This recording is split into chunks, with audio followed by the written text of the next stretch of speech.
Yeah, I'm ready. Hello and welcome back to the BowledOver podcast. This week, Finn and Dylan are with me, and we are very excited to be joined by Sussex and Southern Vipers captain Georgia Adams. During this episode, we will be talking to Georgia about the 100, driving participation in cricket, and her tips for young people playing the game. So, Georgia, welcome to the BowledOver podcast. Thanks for having me. Yeah, thank I'm you. excited to be on. Yeah, thank you. Firstly, Georgia, after a year of lockdown, how are you feeling at the start of what will hopefully be a full season of cricket? Yeah, really excited actually. Obviously last summer was all a bit crazy. Yeah. We were lucky to get a little bit of cricket in, but obviously our season in particular flew by because we only played in September. So we're really excited to get back on the pitch and actually play 3 formats of cricket for us this year, which will be obviously 50 over cricket, 2020 cricket and the 100. Yeah, very exciting summer. It's going to be busy. So let's start at the beginning. Can you tell us about how you got into cricket? Yeah. So my dad actually played to quite a high standard. So pretty much for as long as I can remember, I was throwing a ball around and watching my dad play. And then I think when he moved down to Sussex when I was about 5, that's when I probably really started to love the game, because Hove and Sussex, as you guys may know, has quite a friendly feel to it. It's a real family club, and I was really good friends with the other players' kids, people like Tom Moores, who's now doing really well for Nottinghamshire. He was my best friend as a kid, and we just spent every day playing cricket on the outfield at Hove and in the nets, causing trouble. So that was it for me, really. I didn't get into formal cricket, so to speak, like club cricket or county cricket, until I was about 13 or 14. So it was a little bit later on.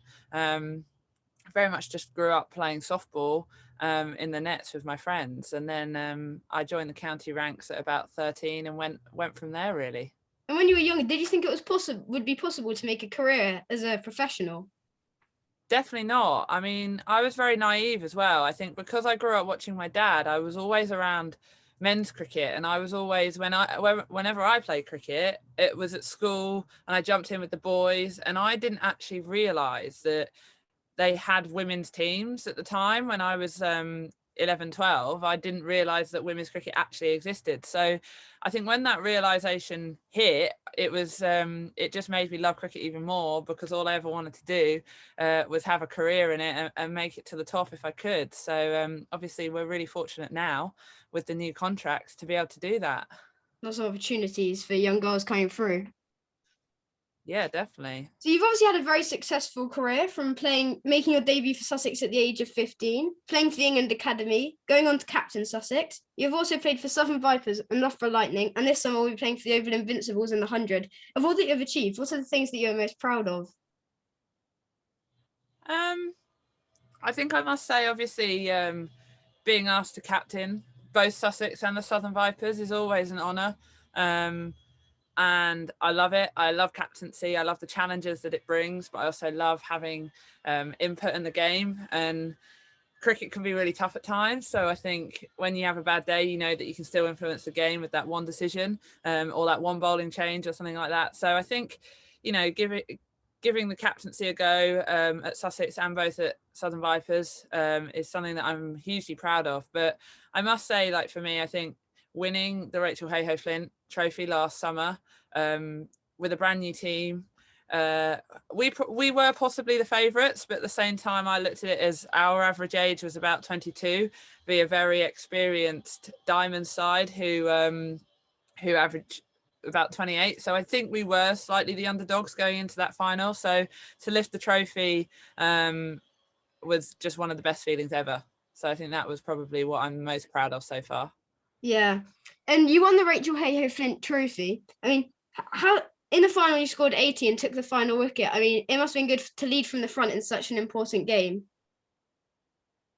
Yeah, definitely. I mean, it's always nice as a captain to contribute. I think you have so much going on especially in big games, that sometimes you can often see it go the other way. And you do have those additional pressures on you as captain. You feel the need that you've got to prove your worth and prove that you're good enough to be in the side as a player as well. So it was really good to lead from the front and to go out and score and take the final wicket, especially from a bowling point of view. That's something that I've not done too much of. So to influence any game is massive. But I think for me, obviously, I had such a good summer last year, and just keeping it simple and staying really focused on game by game and not overthinking things really helped. And that looking to the future, the 100 is going to be quite different for English cricket. It's going to be franchise-based rather than county-based. How much of a difference do you think this will make, and how do you think it will feel to be a part of?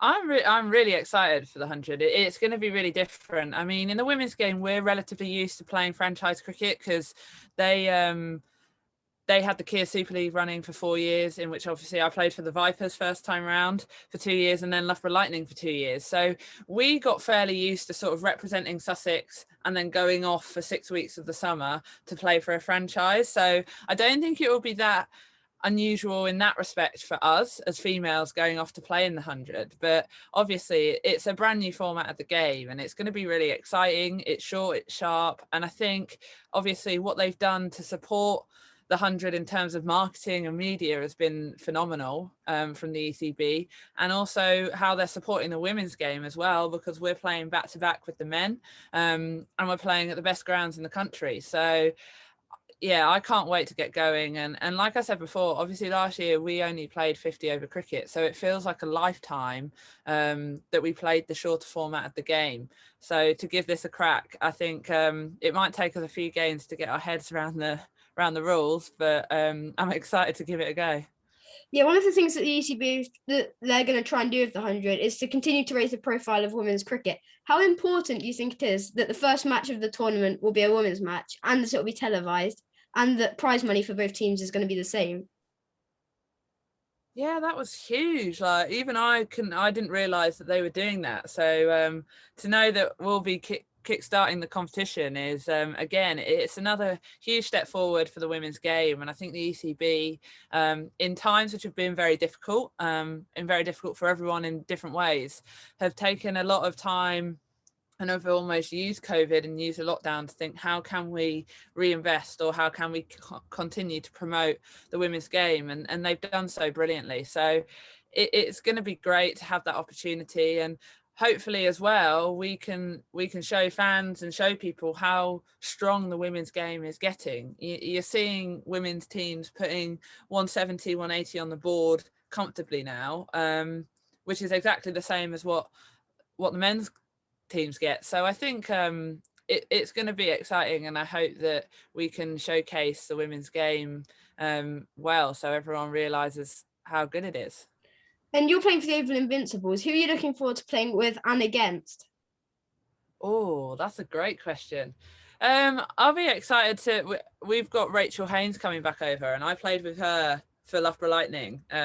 She's an Aussie cricketer, and she is ridiculously talented. She hits the ball a long way, so I'll be excited to be back with her for sure, definitely. And play against Soph Devine's always a big one. I'm not sure I'll look forward to playing against her if she scores 100, but hopefully we can get her out. In a recent interview, we saw that you were speaking out about more LGBTQ plus role models in the game. What do you think could be done to make the game more inclusive? Another great question. I think, you know what, the women's game is brilliant. I think we, I don't know if things noticeably go into promoting or making people feel comfortable in that area, but actually it's a very accepting environment, and you get very well supported, especially by your teammates. There's never any sort of teasing or tormenting or anything like that goes on. I think it's different in the men's game, and I think it's harder in the men's game for sure. I think it's just a case of getting more people speaking out and speaking openly, if they're comfortable enough to do so, about what they've been through, and their journey, and how they feel about it, because I think now in this day and age, with the growth of social media, and also how much you can see on TV, role models are huge, and people want people that they can relate to, that they can understand, and they can aspire to as well. So I think by the ECB sort of getting more people to share their stories will help people who may be struggling, or may feel like they don't have anybody that can understand and relate to them. And we're seeing it in women's football. I don't know if you guys have seen much of that, but women's football have been speaking out quite a lot, about that area. And I do think it then shows that actually, if you are younger and you're struggling and you need someone to aspire to, or a role model, or someone, or just to listen to someone who's gone through something similar, it goes a long way. Yeah, and one of the main reasons that we started our podcast was to get more young people into cricket. What advice would you have for people thinking of getting into the sport? Oh, I think you've got to give it a go. I think you can go a long way now with cricket. There's careers in both the men's game and the women's game, which is brilliant. And I never thought I'd say that. And you don't have to make it to the top to have a really good career in it, which is always an incentive. But also, like, I think as a kid, I always found cricket was so moreish. It was challenging. You can get really nervous at times because it feels a little bit like all eyes on you. I guess you get that aspect of individual sport thrown in there as well as a team sport. But I just loved it. I loved the challenge of it. I loved going out to bat. And even if I got naught, the challenge was next time, let's get a 50. And when you do get that 50, or even if it's a 20 not out to win the game, I don't think there's any better feeling. I don't think anything gives you that same buzz like that does, because you've got your whole team roaring around you and are really happy for you, but also you've got that individual sense of satisfaction as well. So I think you get the sort of, by playing cricket, you get sort of a bit of everything thrown in there that you'd get from all sports, which is what I love about it. And I do think, that there's something for everyone now. So give it a go and enjoy it. And for the people who've got into cricket and want to progress further, what tips would you have for them who do want to become professional and make the most of the opportunity? I always say you've got to enjoy it. I think, like I just touched on, cricket can be really nerve-wracking and it can be very mentally challenging. And every cricketer I know goes through a blip, or goes through a bad patch, or goes through bad form, and that's okay, because you'll come through that. But it's almost that if you do go through that bad form, or if you do go a couple of games without taking a wicket or scoring a run, go, actually, why am I playing the game? Because I love it and I enjoy it. And I do think the mentality and your mental approach to the game will make a difference on the outcome. You've got to want to be there. So I think, forget pressures when you're younger, especially. There's no pressure on you to go and be the match winner. We do it in our team. You look to your experience. When the pressure's on, you're demanding of your experienced players who have been there, done that, to perform. And you're saying to your younger players, go out there and just do you. Just have fun, play the game, play your game. Don't worry about anything else. Leave that down to us. So I do think, as a younger cricketer trying to make it to the top, just go out there and enjoy it, and do what you do. Try and relieve yourself of any of the other pressures, because you've got a license. Like, look at Phil Salt. He just plays his game in any format. He plays his game, and there's no stopping him now. So one final question: having achieved so much in the game already, what do you still hope to achieve? I'd love to play for England. I think obviously that's something that I've been close to before, and then didn't quite make it, and wasn't quite good enough. And I think I keep knocking on the door. I keep sort of coming back, and that would be something that I'd love to do, get myself in an England shirt for sure. But I think in the meantime, I'll take winning more trophies with the Vipers. I've absolutely loved our setup this last year. It's been brilliant, and to see the talent in and around me as well. I certainly know that I'm going to have to lift my game up to keep up with these guys. So I think in the immediate future, hopefully win more trophies. Thank you very much for chatting to us today, Georgia. It's been great to hear your thoughts on some very important topics, and all the best for the future. Well, thank you very Thanks much for for having listening. me. Thank you. And we hope you enjoyed this as much as we have. And Phil and Dylan and I will be back soon with another episode. So thank you again, and we will see you in the next one.